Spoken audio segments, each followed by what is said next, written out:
care so much about you. Because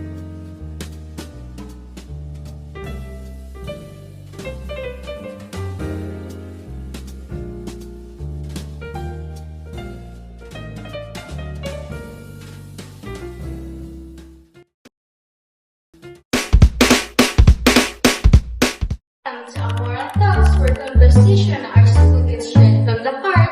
Aliyah here, Alena in the house. Jenna is here too. Three girls, one topic. And probably a lot of opinions. And today we are talking about something very real in our daily life. So why do we need to care so much about food? Is it because of society, social media, or just how people think?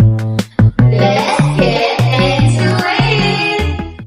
So why do we still care about look even if you know it is not everything? Maybe because it is easy to see. Looks are visible, but personality takes time.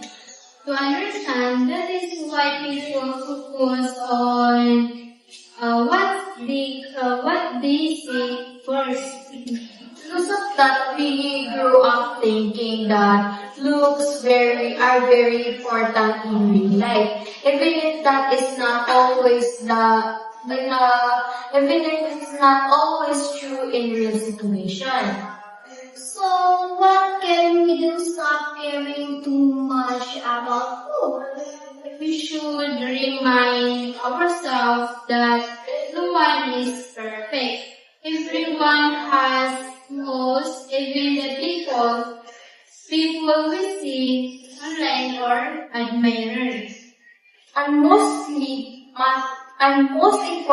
importantly, we should practice self-love instead of focusing on what we lack. We should focus on what we hear, on what makes us special.